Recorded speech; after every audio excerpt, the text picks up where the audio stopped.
Today, Jerome Powell spoke and said that taming inflation is absolutely essential, and a 50 basis point hike is possible for May. Today, in that discussion, he said that it is appropriate in his view to be moving a little bit more quickly to raise interest rates. Now, raising rates is usually not great news for markets like the stock market or Bitcoin. So with that, maybe not so good news, there's also positive news. Powell noted that basically the US economy is what he says is very strong otherwise. And Powell said in today's meeting that he thinks that there won't be a recession, the economy is strong, but taming inflation is absolutely essential. And today on the daily chart for the S&P, we've seen a red candle. Today for Bitcoin, seeing major rejection here within the daily candle. So we're going to be talking about all of this and more in today's video.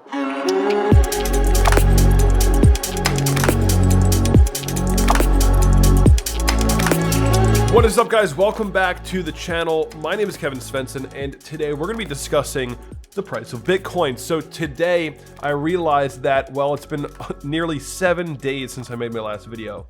And I thought, well, today's probably the day to update you guys once again with the stock market action we're seeing, with the Bitcoin action that we're seeing, Powell speaking today, a lot of stuff happening, a lot of stuff to talk about. And before we get started, definitely smash that like button, subscribe to this channel. So earlier today, Bitcoin started off the day looking pretty good. We had a nice little support bounce at 38,550, and we had multiple legs up until today when we came up to about 43,000, just about 43,000 there. And now we're seeing some pretty quick rejection down. And this came right alongside Jerome Powell speaking on the economy today, saying that they're going to be doing everything possible to tame inflation, saying that, there's going to be a 50 basis point hike possibly in May, saying that, the economy's looking good, but it's essential to tame inflation and basically restore price stability in the economy. So, the Fed is looking to take a lot of action in looking at the stock market. This is the daily chart. It's showing that, it's creating a little bit more uncertainty here for speculators. And as you guys know, looking back at the daily chart, what I've been saying on my channel for many months now, I've been saying, I'm pretty neutral on the market. I'm going to wait for confirmations, right? This is what I've been talking about for months. And being neutral for months has been a perfect decision, right? Just waiting for the chart to tell me what to do. We had this breakout of this candle body close zone, right? We had a confirmed breakout, and then we actually had a confirmed breakdown, right? And since then, we've just been back in the neutral zone. So we're still in a neutral zone. We're seeing higher lows on the 600-day SMA. We saw resistance along the 200-day SMA, and nothing has happened since the beginning of the year. Nothing has happened, right? Just a little bit of ups, a little bit of downs.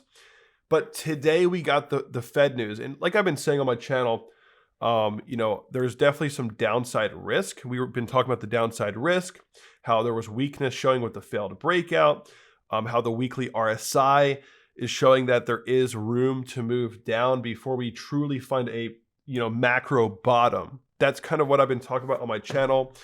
Basically just raising some, being skeptical, thinking of the possibilities that could be at hand here.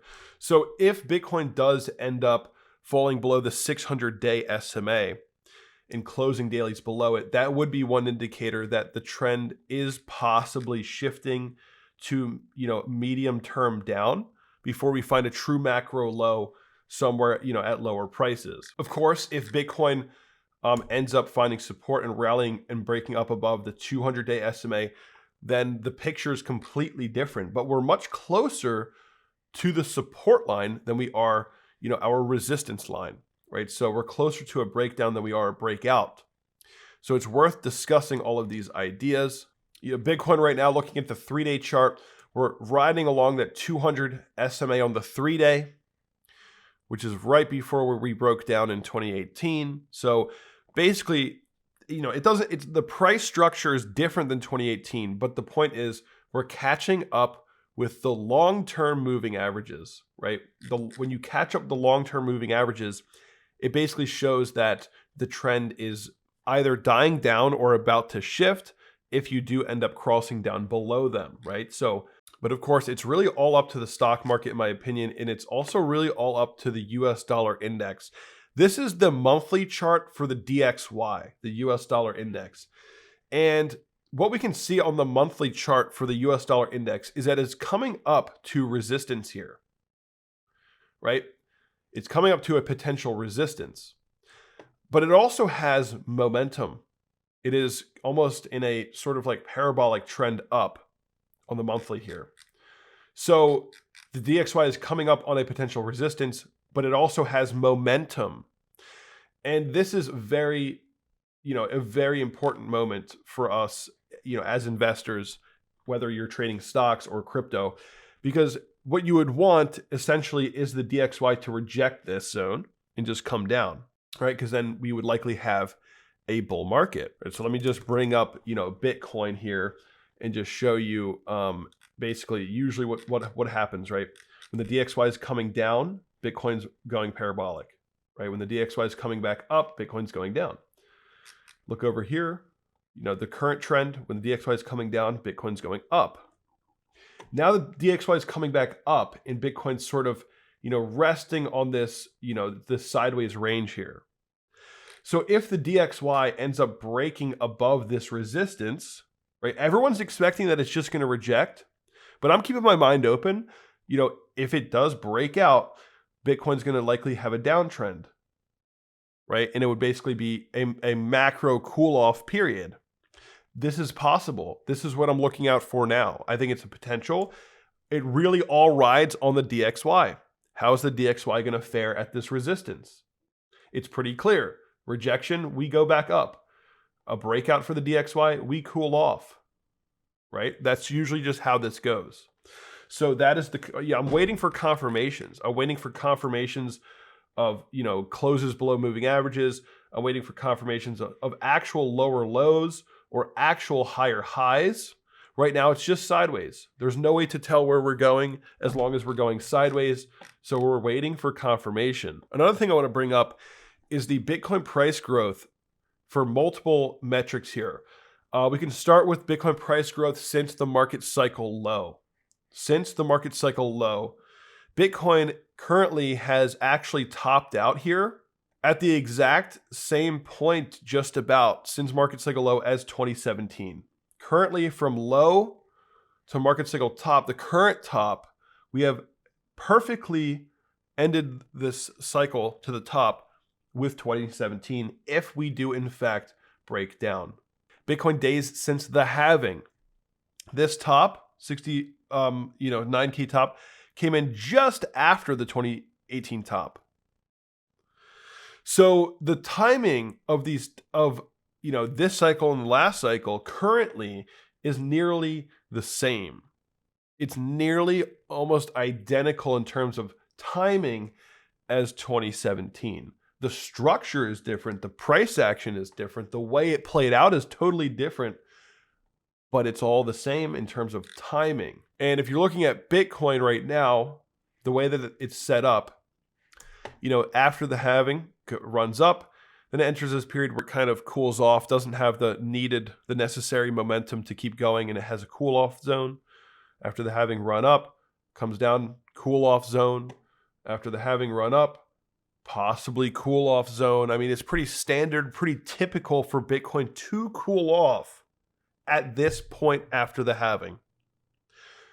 Now, everyone's going to be giving the arguments of lengthening cycles. This time is different. All this kind of stuff. People will even say the halving doesn't matter anymore. People even make that argument as sort of a last-ditch effort to make the argument that we're going to go to the moon before the next halving. But I would say that, it's all up to the stock market, guys. If the stock market sees a continued correction of some kind, this is the monthly chart, it's unlikely that Bitcoin's going to go up. If the stock market just recovers and rips up again, then yes, then we might actually, do something spectacular before the next halving, right? Or something like that. But I think that it's more likely that we cool off for a few months, create a bottom, and then run up into the halving.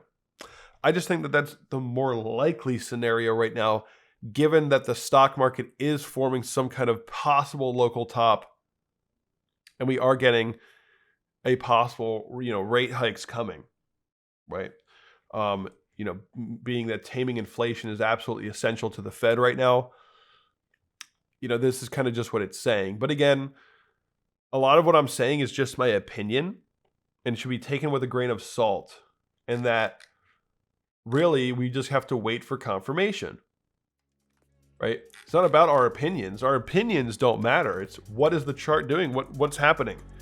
Are we hitting lower lows? Are we maintaining higher lows? Are we breaking into higher highs? Well, that's all that actually matters. And until then, we can just sit here and argue all day about what's going to happen. But those are my thoughts, and I hope you enjoyed this video. If you did, smash the like button, subscribe to the channel, and I'll see you all in the next video.